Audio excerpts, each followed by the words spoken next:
Hello and welcome to Movie Night. Today we're talking about the film Taare Zameen Par.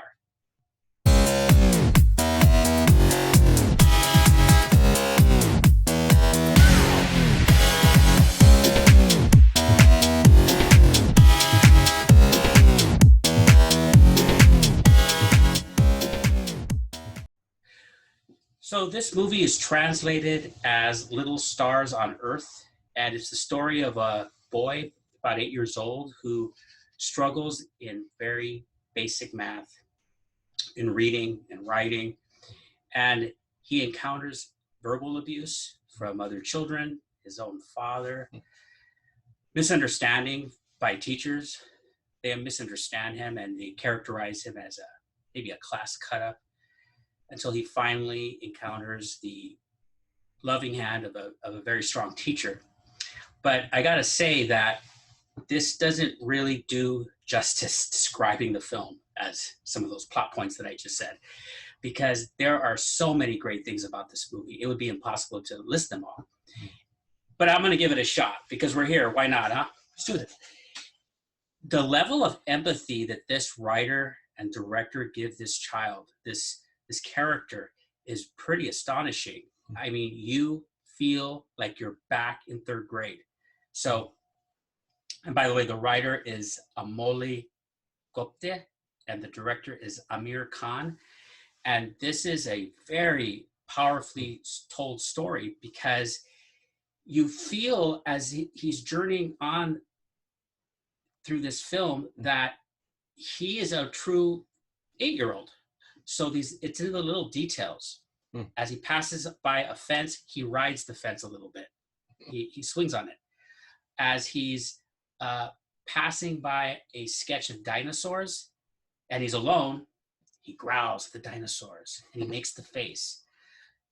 He's taking a test, a math test, and he sees 9 divided by 3, and he imagines this outer space as he rides by Saturn and Jupiter and the 9 planets, and he's working out in his head. But the animation sequence is really well done here. It's not too good. I think a lesser director would have made it too strong, the animation, but it was just right for this film because it's through the eyes maybe or through the artwork of maybe an 8-year-old. So it's really well done. And I will say that somebody who's coming from maybe a traditional style of movie going might be thrown by this. So, you could look at this movie as, you look at film in general as divided between the real and the surreal. This would definitely fall into surreal when you have these animation sequences. You have an hour, 10 minutes into this film, they break into Bollywood dance, which for some reason I wasn't prepared for, but I thought was great. And it's a cinematic miracle that this movie didn't end up being, sappy. I think most directors would have made it. It just works. The lyrics of the songs, I think if you allow yourself to get caught up with it and to believe in it, you'll understand the masterpiece that it is. So that's my thoughts on that. I think I'm in agreement with you. And there's these gems in there. You mentioned the music. You have to listen to the words because it's funny because sometimes they throw in some English. Now there's English subtitles, but you hear the words and they go, so wow, what's going on screen. It was such a perfect pieces that were picked for this film. The director's actually the teacher in the film. And so he's like their Tom Hanks. He is the star of India. Okay. And so we don't see him until like an hour and 10 minutes, like as Ruben was sharing regarding the Bollywood scene. And so, it goes from the first half is really focusing on the young man. And then the second half, it's more the teacher and the young man, but the teacher is the main focus there. And so what I enjoyed, there's a piece that you shared regarding the animation. I enjoyed the scene with the mother. There's a scene where you see the kind of what the mother goes through getting the day prepared for the father, the older son, the younger son, and it's these jump cuts as she's getting ready. She's looking at the clock. But it's happening fast, fast time, and you just see the stress on her face, and to get everybody out the door for her to start her day, which was probably later in the afternoon. And so he does things like that throughout the film. We do with the music or the Bollywood or the animation. It's just like, wow, he just covers it all. And I think even it's like a 2 hour and 45-minute movie, but I thought I was going to see it in pieces, but I sat down and saw the whole thing because I was just engrossed into it. I was engrossed in it. And then by the end, you're cheering for the kid and the teacher and even the family, because the family comes around as well. So what do you think, Ruben, about the authenticity, though, of this film? There is a moment early on in the film where the student, Ishan, I believe his name is in the film, he struggles reading. He could barely, he can't comprehend, but he's having difficulty decoding it. So the teacher misinterprets that as cutting up or class clowning in some way. And so he becomes that. He becomes the clown. And this is real. So I encourage, when I've mentored teachers or when I've come into a class, I encourage people to assess the students' reading, because you might give them an assignment that they can't access. It's good to get a snapshot of their development as a reader, because you might need to work with them one-on-one to get them to that level. So this is the type of kid that would belong in that category. This is very real. I want to point out to a scene where I think somebody who watches this particular scene where the parents go through absolute misery, and the child does too, over the leading off of the boarding school. So they send him away to a boarding school. That's where he encounters this strong teacher. But I think somebody might interpret it as being too overwrought, too long, too intense. But I think it was necessary. This kind of intensity from the parents is real. You know, it's good to remind ourselves that before we get frustrated with the student or give them words that they might not want to hear or are too hard, too tough, somebody loves that child. There's parents who are going through great grief, even the real difficult ones. I mean, I know there's different family, structures and stuff, but most likely that child is loved by somebody. And so that scene really depicts that in a powerful way. I wouldn't have changed it at all, even though it might feel like, wow, they really took this a long time, to get there. So I was going with that.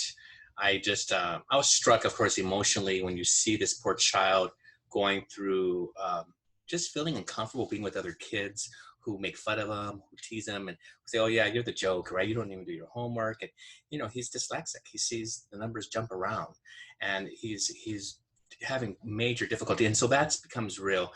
But when that was happening, and when that teacher comes in his life, you just see him at first, young man, he's already kind of dead in his soul, right? Dead in his heart. He's had plenty of time in education where nobody has kept him, nobody's really paid attention to him.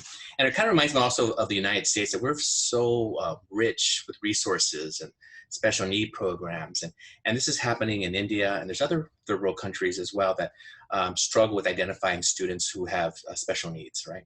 And so, but this young boy finally finds somebody who listens or who actually pays attention and says, wait a minute, he's special. The title is Little Star on Earth, right? And so he's a star. He is. And you see he has these gifts, and the teacher's able to just encourage him and bring those out. And just a beautiful film. So I want to mention what the teacher does. It's not magic. What he does, he does some practices here. And I want to mention them, but I do want to say that I love how in Indian films, they go from Hindi to English back and forth. I can't get enough of that in my veins. I mean, it's great. It's funny. I don't know why. I think it's cute. I like it. So what does the teacher do? Shock and awe. Grabs their attention right away. First day, he has this elaborate mask. And so you want to grab their attention. He carefully analyzes Ishan's work. He doesn't just say, "Oh, look at he misspelled animal." Oh, that's not, no. He looked carefully because it's in the details. Some information there might be useful Mm. in analyzing where the kid is at and what his strengths are. So it's very important that you point out their strengths. Everybody can do something. So this child had an imagination. Mm. He could paint, he could draw. Okay, you could do that. Let's start from there. That's something. And he notices what he can do well. And he persuades him through a lesson in which he mentions people that were geniuses but Mm. didn't learn in the traditional way. Right. And he thought he was talking, Ishan thought the teacher was talking about him, but he wasn't. He was talking about, he was, but he was mentioning, he said Einstein was like that, Edison, Da Vinci. So he could relate. It's very persuasive. He didn't say it was Ishan. It was these other people, and it was a strong lesson. And so those are some of the And I strategies. think if he just said right away, "Oh, it's you, Ishan," I don't think it would have been as powerful. You know. No, he would have felt, no, on the contrary, it would have been terrible because he would have felt called out and embarrassed. Right. That he's different. The kids don't want to be different. They want to be blend in with the rest. So I had never heard of this film until Paul recommended, our friend Paul Richardson. And so shout out to him because it is, I said it. I said what it is. Yeah, it's great. And you know what? Stay to the end because there's this wonderful scene where there's an art contest and you just see the community coming together because of this teacher who actually not only brings a student into the fold, but also the other teachers that were, I don't know, were just lost, it seemed like. And he was definitely a star amongst his peers. So watch it. I will rewatch it. Yes. Because I know there are things that I didn't catch the first time. And so hit the like button and comment on your thoughts on, I'm not even going to try to pronounce it. I'm going to say Little Stars on Earth. But thanks for watching, everybody. Thanks, guys. Bye.